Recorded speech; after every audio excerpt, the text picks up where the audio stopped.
Student সকলকে আমার YouTube চ্যানেলে স্বাগত জানাই। আজকে আমি তোমাদের ক্লাস 12-এর এভিটিএ ম্যাথের 345 নম্বর পেজের ও 346 নম্বর পেজের 2-এর দাগের অঙ্কগুলি আলোচনা করব।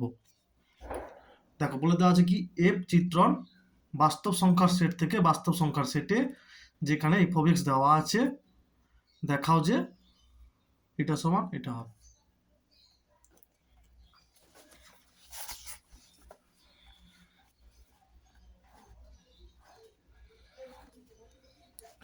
if such that r to r মনে করি সমান আচ্ছা 23, f ইনভার 23 সমান x, আরেকবার আমি লিখছি এটা সমান x, ঠিক আছে, বা কি হবে f অফ x সমান 23। আচ্ছা, f অফ x কি দেওয়া ছিল, x স্কোয়ার মাইনাস 2 দেওয়া ছিল, তাহলে বা x স্কোয়ার মাইনাস 2 সমান 23, বা x স্কোয়ার মাইনাস 25 সমান 0, x plus 5 4 into x minus 5 সমান 0। তাহলে এখান থেকে সমাধান করলে x সমান পাবো 5, -5, ঠিক আছে। তাহলে অতএব f ইনভার্স 23 5, -5 হবে। x ধরেছিলাম, তাহলে x এর মান পেয়েছি কি, একটা 5 আর একটা -5। তারপরে দেখো সমাধান করো, এটা দেওয়া আছে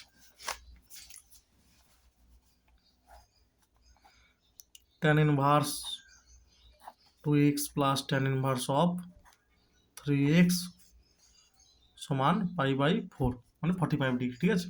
বা tan inverse x plus tan inverse y, কি আছে সূত্র, tan inverse x plus y minus এইটা ইন্টু এইটা, ঠিক আছে। মনে করো 2 3 6 এক্স স্কোয়ার, অতএব 5y1 মাইনাস 6 এক্স স্কোয়ার সমান tan π/4 হবে।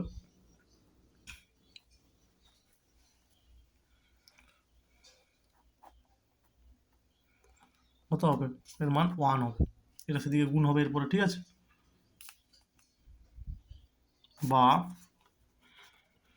5x সমান 1 মাইনাস 6 এক্স স্কোয়ার, ঠিক আছে, এটা দিকে আসবে প্লাস 5x মাইনাস 1 সমান 0, বা 6x square plus 6 minus 1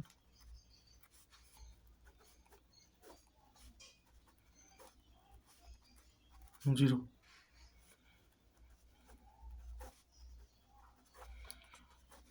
x plus 1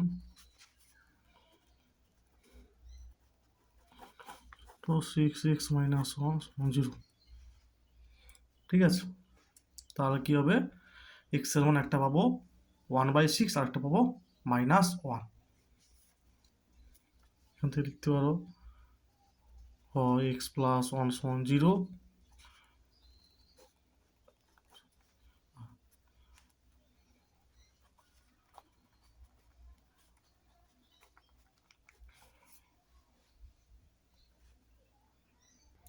আচ্ছা খেয়াল করো, এখানে যদি x এর জায়গায় -1 বসানো হয় তাহলে tan ইনভার্স -2 হবে, tan ইনভার্স -3 হবে, ঠিক আছে।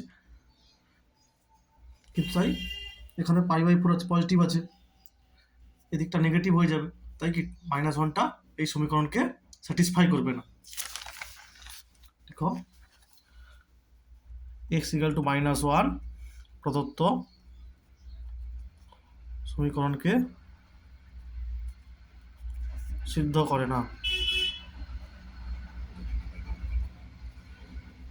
করে না, অতএব নির্ণীয় সমাধান এক্স সমান 1/6, এইটা শুধু অ্যান্সার হবে। ঠিক আছে, -1টা কি যেটা দেওয়া আছে সেটাকে স্যাটিসফাই করে না। তারপরে দেখো এ দেওয়া আছে, বি ম্যাট্রিক্স নির্ণয় করতে হবে।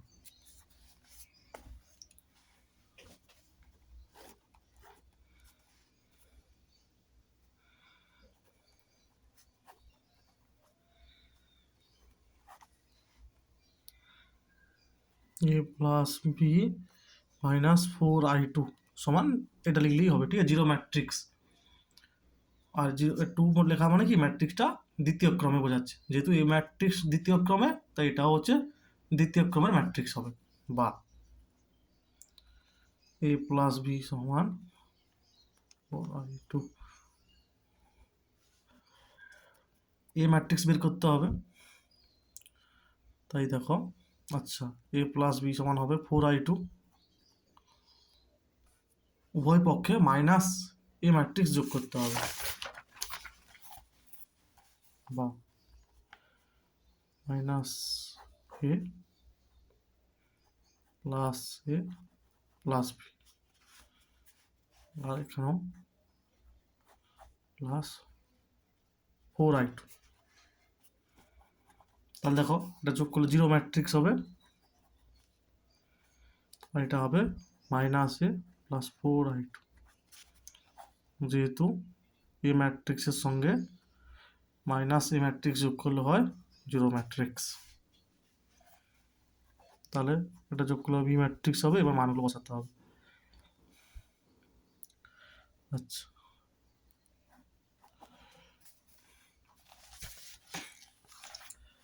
দেখো এটা হচ্ছে এ ম্যাট্রিক্স, তাহলে মাইনাস এ ম্যাট্রিক্স কি হবে? -2 -3 -1 আর 0। ঠিক আছে, আর না হলে প্রথমে এটা লিখতে পারো 4i2টাকে কি হবে, 4i2কে 1 0 0 1 হবে। ঠিক আছে, সেটা লিখলেও হবে। তারপরে এটা যেটা লিখছি দেখো, 4i2 হচ্ছে 1 0 0 1, আচ্ছা, মাইনাস এ ম্যাট্রিক্স 2 3 1 0। স্কেলার মাল্টিপ্লিকেশন হবে। ঠিক আছে, ম্যাট্রিক্সের।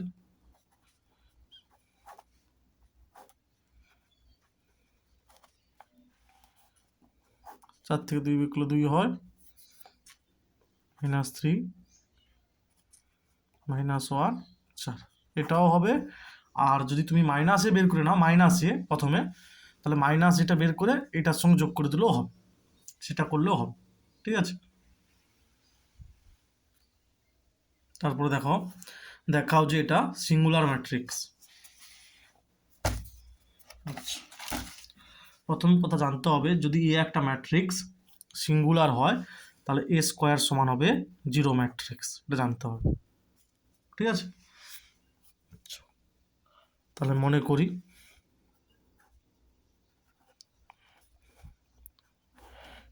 এ সমান এই ম্যাট্রিক্সটা 3 2 1 0 4 5 3 6 6। ঠিক আছে, 3 2 1 0 4 5 3 6 6। তাহলে কি বের করতে হবে আমাকে? এ স্কোয়ার। 3 2 1 0 4 5 3 6 6,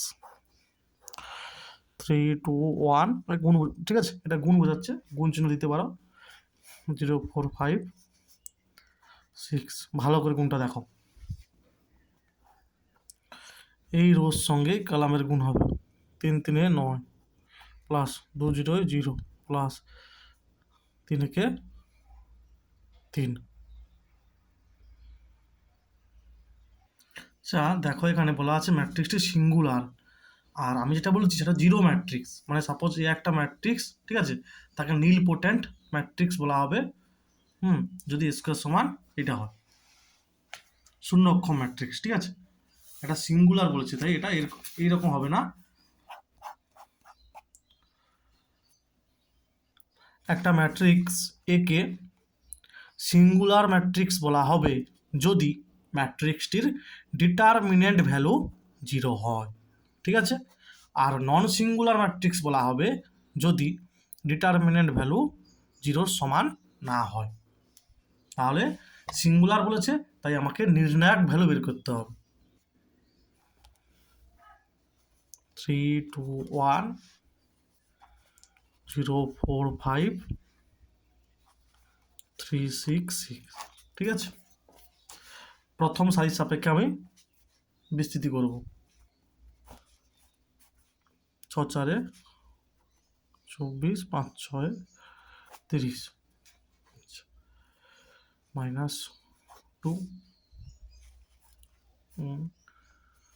0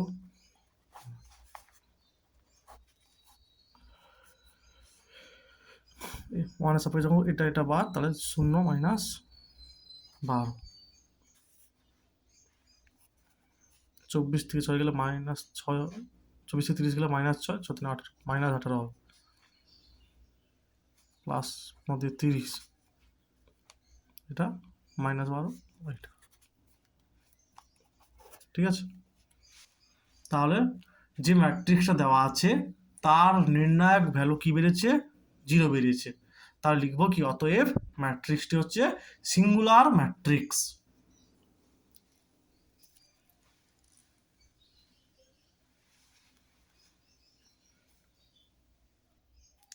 যেহেতু এটা সিঙ্গুলার ম্যাট্রিক্স প্রমাণ করতে বলা হয়েছে, তাই যদি কোনো ম্যাট্রিক্সের ডিটারমিনেন্ট ভ্যালু 0 হয় তখন তাকে বলবো সিঙ্গুলার ম্যাট্রিক্স। সিদ্ধা ব্র্যাকেট।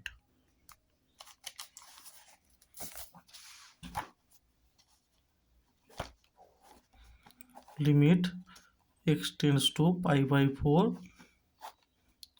তারপরে হচ্ছে sin x minus cos x by x minus π/4, ঠিক আছে। আচ্ছা, লিমিট x টেন্ডস টু 0 আছে। ক্লাস 11-এর বইতে দেখবে π/4 আছে, ঠিক আছে, এসএনদের বইতে। তাই এটা π/4 দিয়ে করলাম, পরীক্ষায় থাকলে π/4 দিয়ে থাকবে। আচ্ছা দেখো, আচ্ছা এটাকে প্রথমে সাজাতে হবে, sin x minus cos x কে। sin x minus cos x সমান 1/√2 sin x 1/√2 cos x।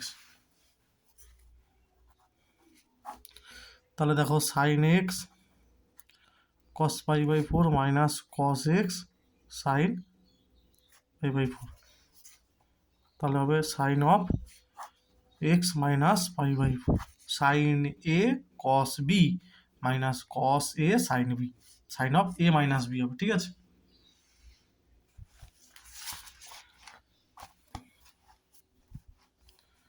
তাহলে লিমিট x টেন্ডস টু π/4, উপরে হবে sin অফ x মাইনাস π/4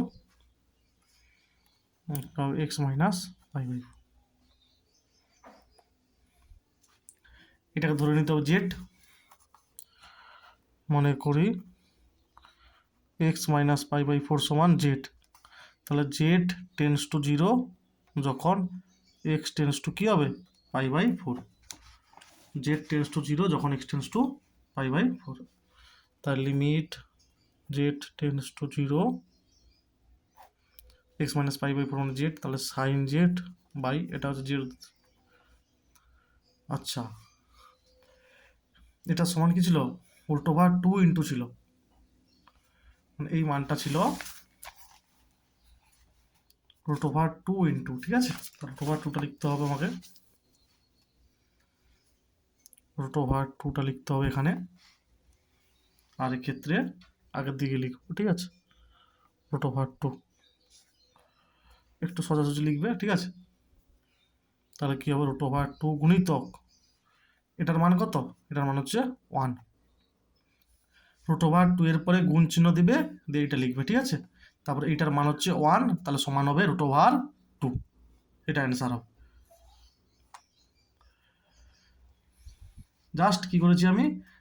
এটাকে প্রথমে সাজিয়েছি, তারপরে x মাইনাস 4 π/4টাকে জেড ধরেছি। যদি এখানে x এ π/4 বসাও, তাহলে π/4 মাইনাস π/4 কত হয় 0, মানে জেডটা হবে 0। কিন্তু এক্স তো π/4 নয়, এক্সটা হচ্ছে টেন্স টু π/4, তাই জেডটাও টেন্স টু 0।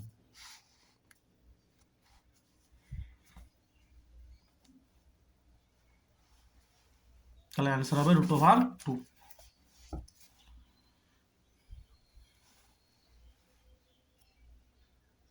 তারপরে দেখো f(x) সমান দেওয়া আছে, অপেক্ষকটি 0,4, ঠিক আছে, বদ্ধ বিস্তারে রোলস থিওরাম সত্যতা যাচাই করো, ঠিক আছে। রোল থিওরামের সত্যতা যাচাই করতে হবে, মানে রোলের উপপাদ্যের যে শর্তগুলো সেগুলো আগে সিদ্ধ করে কিনা দেখতে হবে, তারপরে সির মানটা ওপেন ইন্টারভেল যেটা থাকে তার মধ্যে আছে কিনা দেখতে হবে, অন্তত সির একটা মান, ঠিক আছে। দেখো f(x) সমান দেওয়া আছে, এটা a-b² ভেঙেছি, তবে এটা গুণ করা হয়েছে। এটা কি বলো দেখি, এটা হচ্ছে বহুপদী অপেক্ষক। আমরা কি জানি, যে কোনো বহুপদী অপেক্ষক সন্তত আর অবকলনযোগ্য হয় তার ইন্টারভেলে। তাই দেখো লিখেছি f(x) বদ্ধ বিস্তারে সন্তত, আর f(x) ওপেন ইন্টারভেল মানে মুক্ত পরিসরে অবকলনযোগ্য। আর f(0) মানে প্রান্ত বিন্দুতে সমান মান দেয় এখানে দেখতে হবে। তাহলে f(0) 0 পয়েন্টে দেখো f(0) কত হবে, এইখানে বসাতে হবে। 0 বসালে এটা 0 হয়ে যাবে। আবার f(4) এখানে বসাও, 4 - 4, মানে এখানেও বসাও, আবার এখানেও বসাও, 4 - 4 কত হয় 0 হয়। তাহলে f(0) 0 হবে, আবার f(4)ও 0 হবে। অতএব f(x) অপেক্ষকটি রোলের উপপাদ্যের 3টি শর্তই সিদ্ধ করে। f'(x) বের করেছি, x এর সাপেক্ষে x³ এর ডেরিভেটিভ 3x², আর x² ডেরিভেটিভ কত হয় 2x হয়, মানে 8 × 2 = 16x হবে, আর প্লাস 16 হবে, মানে x এর সাপেক্ষে x এর ডেরিভেটিভ 1 হয়, ঠিক আছে। তাহলে অতএব f' সমান 0। এখানে লিখবে যে 0,4 মুক্ত পরিসরে x এর অন্তত একটি মান c এমনভাবে পাওয়া যায় যাতে f' সমান 0 হয়। দেখবে বইতে করে দেওয়া আছে এইভাবে, ঠিক আছে। ভাষাগুলো বই থেকেও লিখতে পারো। তারপরে দেখো f'(x) সেখানে x এর পরিবর্তে c বসানো হয়েছে, তারপর ক্যালকুলেশন করা হয়েছে। একটা বেরিয়েছে 4, যেটা হচ্ছে কি এই পরিসরের মধ্যে নেই, কিন্তু আরেকটা বেরিয়েছে কি 4/3, মানে 1 পয়েন্ট সামথিং এই পরিসরের মধ্যে আছে। তাহলে লিখবো অতএব প্রদত্ত অপেক্ষকের ক্ষেত্রে 0,4 বদ্ধ বিস্তারে রোলস থিওরাম প্রযোজ্য।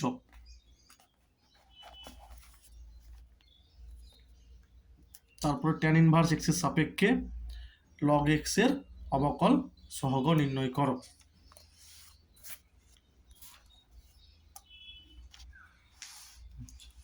প্রযোজ্য বলে লিখে দিবে, তারপরে তিনি একটা মনে করি u সমান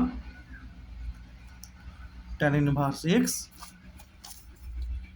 এবং v সমান log x। তাহলে du dx কি হবে, x এর সাপেক্ষে ডেরিভেটিভ 1/1 + x², আর dv dx কি হবে, x এর সাপেক্ষে log x এর ডেরিভেটিভ 1/x। এইবারে তোমাকে পড়তে হবে, দেখতে হবে কি বলেছে, যে tan ইনভার্স x এর সাপেক্ষে, যার সাপেক্ষে সে নিচে হবে, তার মানে এটা বার করতে হবে dv/du, যার সাপেক্ষে tan ইনভার্স x এর সাপেক্ষে, তাই এটা নিচে রাখা হয়েছে। তাহলে এটাকে সাজালে হবে কি dv dx/du dx। মনে রাখতে হবে যার সাপেক্ষে হবে সেটা নিচে আসবে, এই মানগুলো বসাতে হবে, dv dx এর মান আর du dx এর মান। dv dx টা উপরে হচ্ছে 1/x, আর du dx হচ্ছে 1/1 + x²। এটা হবে অ্যান্সার। এটা সমাকলন করতে হবে, ঠিক আছে। খেয়াল করে এখানে 1 + x² আছে, তাই উপরে সাজালাম, দেখো x² + 1 + x², এটা যোগ করলে 2x² হয়, যে যা আছে তাহলে কি হবে, একবার এক্স স্কোয়ার বাই পুরোটা,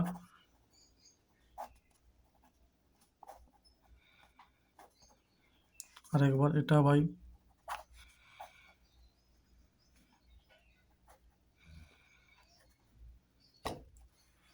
দেখো এটা কেটে যাবে, তার dx by x square plus one হবে, আর এটা কাটবে, ওয়ান বাই এক্স স্কোয়ার মানে x to the power minus two dx হবে। ঠিক আছে, তারপরে কি হবে দেখো, আচ্ছা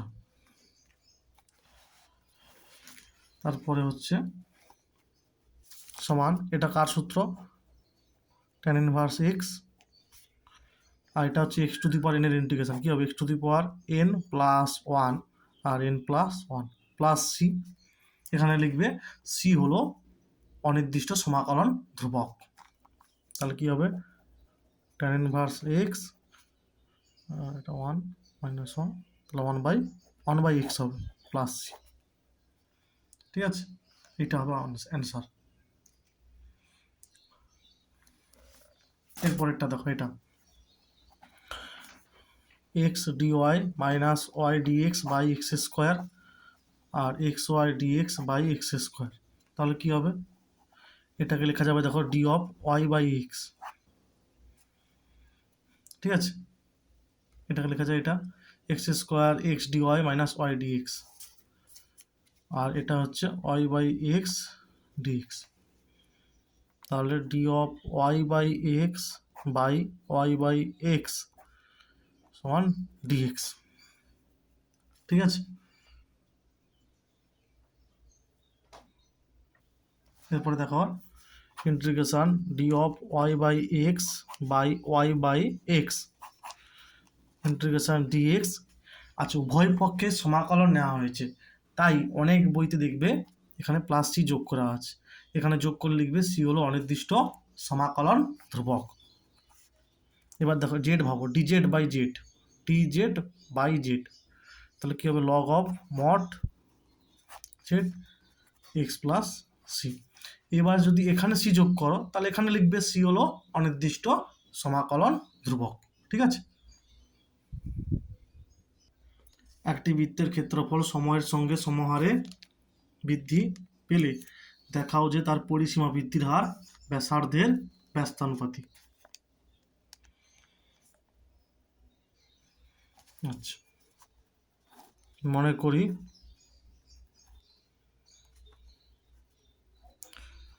বৃত্তটির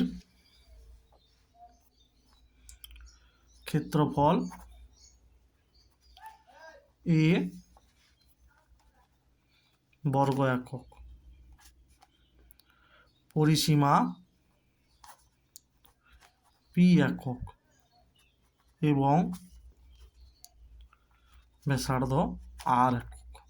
ঠিক আছে, তাহলে এবার সাংখ্য মানে কাজটা হবে। ঠিক আছে, তাহলে আমরা জানি কি বৃত্তের ক্ষেত্রফল সূত্র হচ্ছে পাই আর স্কোয়ার, তাহলে অতএব এ সমান হবে পাই আর স্কোয়ার, আর পরিসীমা কি হয় টু পাই আর হবে বৃত্তের পরিসীমা। ঠিক আছে, পরিধি যেটা টু পাই আর। আচ্ছা, তার সময় সাপেক্ষে তাহলে ডি এ ডিটি সমান কি হবে টু পাই আর ডি আর ডিটি। এবারে এটা হচ্ছে ধ্রুবক দেওয়া আছে, ক্ষেত্রফল সমহারে পরিবর্তিত, এটা হচ্ছে ধ্রুবক, তাহলে অতএব বা লিখো এটা সমান ধরো কে ধরলে, কে সমান টু পাই আর ডি আর ডিটি, সাইডে লিখবে মনে করি কে সমান এইটা, যেখানে কি আচ্ছা লিখবে মনে করি ডি এ ডিটি সমান হচ্ছে কে ধ্রুবক, লিখবে কি লিখবে ধ্রুবক, তাহলে অতএব আর সমান কত হবে, আচ্ছা আর নয় ডি আর ডিটি সমান হবে, অতএব ডি আর ডিটি সমান হবে, ডি আর ডিটি সমান কত হবে k by two pi r, k by two pi r. ঠিক আছে, এইবারে একে ডেরিভেটিভ করতে হবে টির সাপেক্ষে, তাহলে দেখো কি হবে ডিপি ডিটি সমান two pi d r dt, মানগুলো বসাও, ডি আর ডিটির মান হচ্ছে k by two pi r, k by two pi r, two pi কাটবে, তাহলে কে বাই আর। তাহলে অতএব ডিপি ডিটি ভ্যারিজাজ, ঠিক আছে, ভ্যারিয়াজ 1/r। তাহলে লিখবে অতএব বৃত্তটির পরিসীমা বৃদ্ধির হার ব্যাসার্ধের ব্যস্তানুপাতিক। ঠিক আছে, এখানে বলে দেওয়া ছিল দেখো সময়ের সঙ্গে সমহারে বৃদ্ধি বলে দেওয়া ছিল, ওই জন্য ক্ষেত্রফলের যে পরিবর্তনের হারটা সেটা ধ্রুবক ধরেছি। ঠিক আছে, সমহারে বলেছে। তারপরে দেখো ডির দাগের একেরটা, এটা দেওয়া আছে, এটা দেওয়া আছে, এটা এটা বার করতে হবে।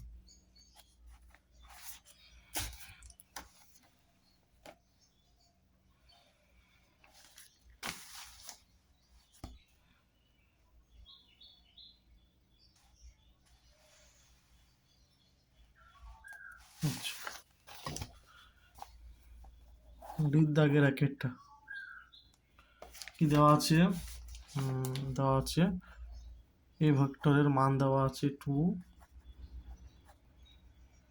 3, 4 দেওয়া আছে। আচ্ছা দেখো, এটা হোল স্কয়ার সমান কি হয়, ডট এটা হয়, তাহলে কি হবে, A dot B minus B dot A, আর মাইনাস হচ্ছে প্লাস, এইটা হবে। তাহলে এটার মান আছে 2, এটা 2 স্কয়ার হবে 4 হবে,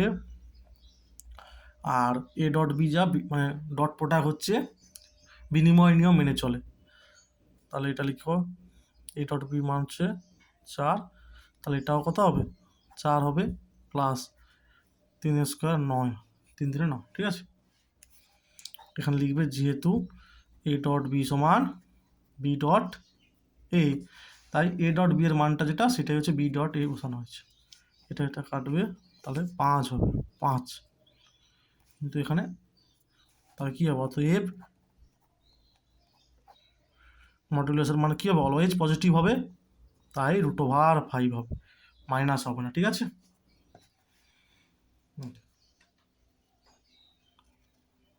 এটা হবে অ্যান্সার, লিখে দিতে পারো এটা।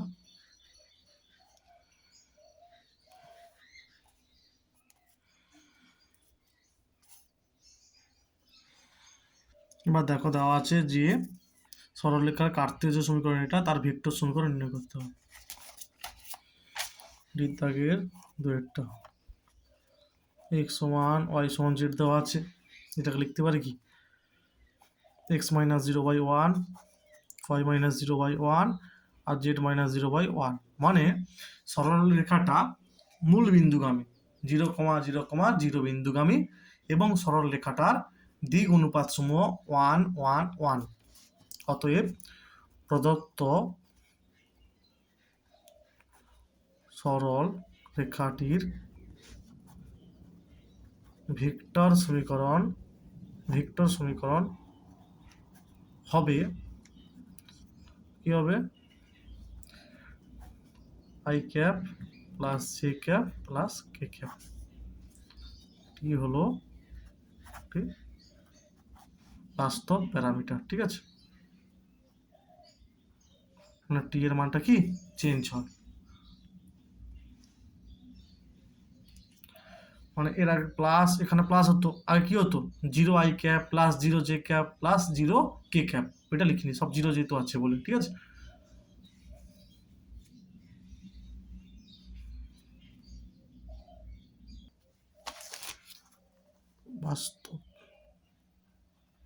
বাস্তব প্যারামিটার। ঠিক আছে, তারপরে দেখো এটা দেওয়া আছে বিভাজনটির গড় মান ও ভেদ মান কত হবে।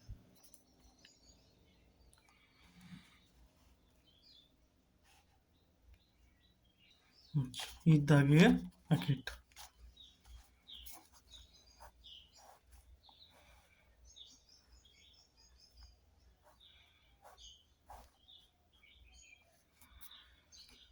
এক্স সমান এক্স আই 0 1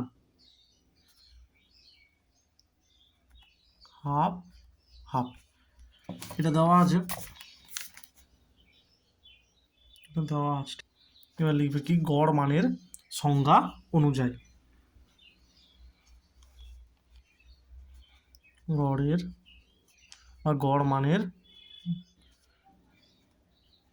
মানের সংজ্ঞা অনুযায়ী কি হবে, এক্স বার সমান এক্সপেকটেশন অফ এক্স কী করা হয়, 0 গুণিতক হাফ প্লাস 1 গুণিতক হাফ, ঠিক আছে, 1 গুণিতক হাফ সমান হবে, এটা 0 হয়ে যাবে হাফ, এটা হচ্ছে ই অফ এক্স। আর কি বার করতে হবে, ই অফ, এটা গড় মান, এবার বার করতে হবে ই অফ এক্স স্কোয়ার, কি হবে না 0 স্কোয়ার গুণিতক হাফ প্লাস 1 স্কোয়ার গুণিতক হাফ সমান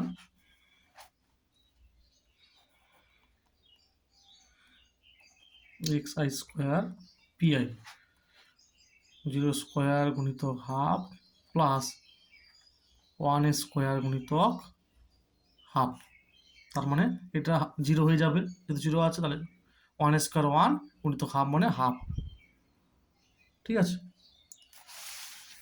অতএব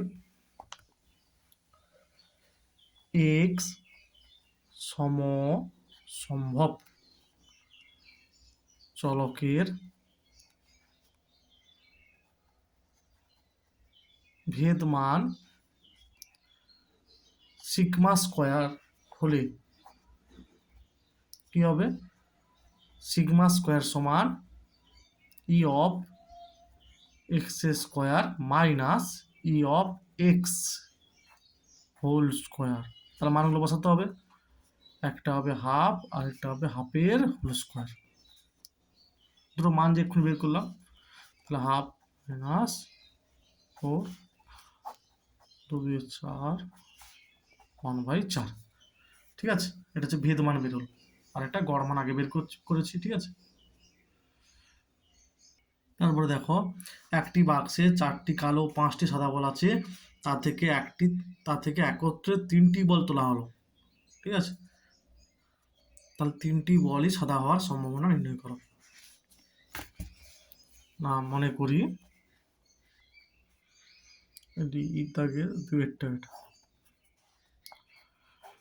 মনে করি বলগুলির মধ্যে প্রথম বলটি সাদা, দ্বিতীয় তোলা বলটি সাদা এবং তৃতীয় তোলা বলটি, দেখো এখানে খেয়াল করো কি বলেছে, 3টি, ঠিক আছে, 3টি বলা আছে,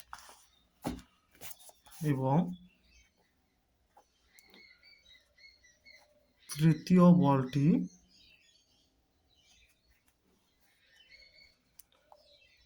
সাদা হওয়ার ঘটনা যথাক্রমে এ বি সি দ্বারা সূচিত করা হলো। অতএব নির্ণেয় সম্ভাবনা হবে সমান কি হবে না probability of A into probability of B by A into probability of C by কি হবে A intersection B। আচ্ছা এবার দেখো প্রথমে মোট কটা বল আছে, দেখো 4 5 9টা বল আছে, 5টা সাদা বল, তাহলে probability of A মানে প্রথম বলটা সাদা হওয়ার ঘটনা হবে 5/9 ইন্টু, আচ্ছা এবার খেয়াল করো আগে 9টা বল ছিল, একটা তোলা হয়ে গেছে, মানে এখন আর 8টা বল আছে ব্যাগে। তাহলে এখানে 8 হবে অবশ্যই, আর 5টা সাদার মধ্যে 4টা সাদা পড়ে আছে, তাই কত হবে? তাহলে এটার সম্ভাবনা হবে এইটা। এটা দেখো 8টা থেকে আবার একটা বল তুলে নেওয়া হলে হলে কটা থাকবে? 7টা, আর এখানে হবে 3/7। ঠিক আছে, মানে প্রথম ক্ষেত্রে 9টা বল ছিল আর 5টা সাদা ছিল, তাই তার সম্ভাবনা হবে 5/9। দ্বিতীয় ক্ষেত্রে একটা তো তোলা হয়ে গেছে, এখন আর কটা বল পড়ে আছে থলি ব্যাগে? 8টা, আর একটা সাদা বল তুলে নেওয়া হয়েছে, তাহলে 4টা সাদা বল, তাই 4/8। একই রকম ভাবে তাহলে দুটো তোলা হয়ে গেলে এখন কটা বল আছে ব্যাগে? 7টা, তাই 7। আর দুটো সাদা তুলে নেওয়া হয়েছে 5টার মধ্যে, তাহলে আর কতগুলো সাদা বল আছে? না 3টা, তাই 3/7। এটার সম্ভাবনা এটা, এটার হচ্ছে এটা, আর এটার সম্ভাবনা এটা। 4 2 8, 3 3 9, তাহলে কত হবে? 5/3 দিয়ে 6 7 42। ঠিক আছে,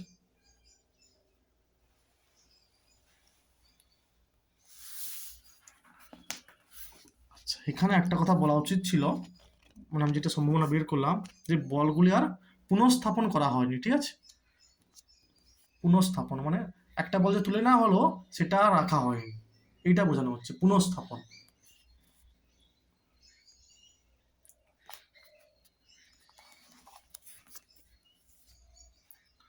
প্রথমে মোট 9টা বল ছিল, আর আর সাদা বলের সংখ্যা ছিল মোট 5টা, তাহলে তার সম্ভাবনা হবে 5/9। 5/9, একটা বল সাদা তুলে নেওয়া হয়েছে, তাহলে আর মোট কটা বল পড়ে আছে? 8টা, তাই 8। আর 5টা সাদার একটা সাদা চলে গেছে, কত হবে? 4/8। ঠিক আছে, এটা হবে অ্যান্সার।